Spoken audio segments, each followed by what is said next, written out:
మలుపనే చెప్పాలి సార్. ఈ రోజు తరుణ్ తేజ్పాల్ దోషిగా నిర్ధారణ కావటం, అయితే ట్రయల్ కోర్టు తీర్పును రద్దు చేసి బాంబే హైకోర్టు ఈ తీర్పును అయితే ఇవ్వడం జరిగింది. ఎలా చూడాలి సార్ ఆఫ్టర్ 13 years?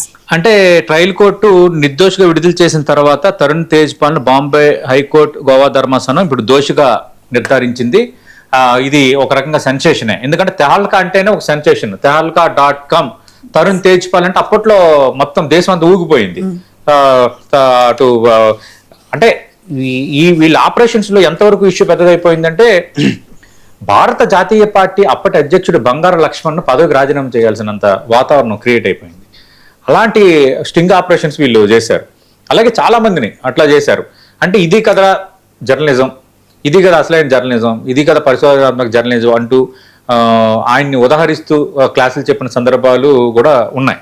కానీ అదే అంటారు కదా, ఏదో అనుకుంటే బుద్ధి గట్టి గరుస్తుంది అని అంటారు కదా, అదే ఇప్పుడు మనం స్టార్టింగ్లో మాట్లాడుకున్న ఇష్యూకి ఇప్పుడు ఇది లింకు. 2013లో గోవాలో ఈ థింక్ ఫెస్ట్ అనే కార్యక్రమం నిర్వహించినప్పుడు తెహల్కాలో పనిచేస్తున్న ఒక యువ మహిళా సహోద్యోగిపై తరుణ్ తేజ్పాల్ హోటల్ ఎలివేటర్లో 2 సందర్భాల్లో లైంగిక దాడులకు పాల్పడ్డారని ఆరోపణలు వచ్చాయి. బాధితురాలు తనకు జరిగిన ఘటనను సంస్థ యాజమాన్యానికి ఈమెయిల్ ద్వారా తెలిపింది. ఈ వ్యవహారం అప్పుడు దేశవ్యాప్తంగా సంచలనమైంది.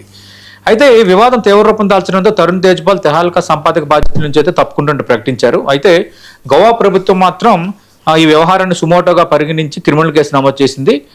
విచారణ అనంతరం గోవా పోలీసులు 2013 నవంబర్లో ఆయన అరెస్ట్ చేశారు. తర్వాత జ్యుడిషియల్ కస్టడీలో ఉన్న తేజ్పాల్కు బెయిల్ అయితే లభించింది. అయితే దర్యాప్తు పూర్తయిన తర్వాత గోవాలో ట్రయల్ కోర్టులో అయితే విచారణ స్టార్ట్ అయింది. బాధితురాలు వాంగ్మూలం, హోటల్ సీసీటీవీ దృశ్యాలు, ఈమెయిల్ సంభాషణలు, ఇతర సాక్ష్యాలను కోర్టు అయితే పరిశీలించింది. విచారణ కొనసాగింది. 2021 మేలో మాపూసా ట్రయల్ కోర్టు తరుణ్ తేజ్పాల్కు ప్రయోజనం కల్పిస్తూ నిర్దోషిగా విడుదల చేసింది. అంటే సందేహ ప్రయోజనం అంటే బెనిఫిట్ ఆఫ్ డౌట్ అంటారు దీన్ని లాపరంగా. అంటే ఏంటంటే అర్థం కావట్లేదు, చేస్తున్న ఆరోపణ నిజం అనిపిస్తోంది, అబద్ధం అనిపిస్తోంది, కరెక్ట్గా క్లారిటీ లేదు, స్పష్టత లోపించడం, వీటన్నిటి నేపథ్యంలో కోర్టు ఈ బెనిఫిట్ ఆఫ్ దీని కింద నిర్దోషిగా విడుదల చేసింది. అయితే దర్యాప్తులో లోపాలు ఉన్నాయి, అభియోగాలను రుజువు చేయడానికి తగిన ఆధారాలు లేవంటూ కోర్టు అయితే విముక్తి కల్పించింది. ఇంకా అయిపోయింది, తరుణ్ తేజ్పాల్ బయటపడిపోయాడు అన్నారు. తర్వాత అతన్ని సమర్థించే వాళ్ళు న్యాయం గెలిచిందన్నారు. ఇవన్నీ అయిపోయాయి. ఇప్పుడు ఏంటంటే ట్రయల్ కోర్టుతో ఏకీభవించిన గోవా ప్రభుత్వం బాంబే హైకోర్టు గోవా ధర్మాసనంలో అయితే అప్పీల్ చేసింది. ట్రయల్ కోర్టు సాక్ష్యాలు సరైన రీతిలో విశ్లేషించలేదు, బాధితురాలు వాంగ్మూలాన్ని తప్పుగా అంచనా వేసింది.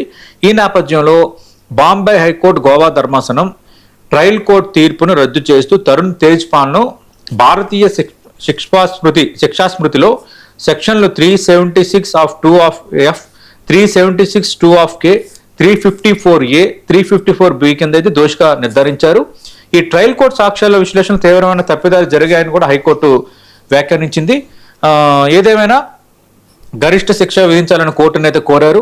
విశ్వాసపాత్రమైన హోదాలో ఉన్న వ్యక్తులను చర్యలకు పాల్పడడం తీవ్రమైన విషయమని సొలిసిటర్ జనరల్ తుషార్ మెహతా అతనికి ఎగ్నెస్ట్ గా వాదించారు. ఒక మహిళ వద్దు అంటే అది వద్దు అనే అర్థమే అని. ఇది తర్వాత మనం చూసే మధ్యలో సినిమాల్లో కూడా వచ్చింది. ఇది ఒక మహిళ వద్దు అంటే వద్దు అనే అర్థం మోస్ట్లీ అల్లు అర్జున్ సినిమాలో, పవన్ కళ్యాణ్ సినిమాలో కూడా గట్టిగా చెప్పారు ఆ సందేశం.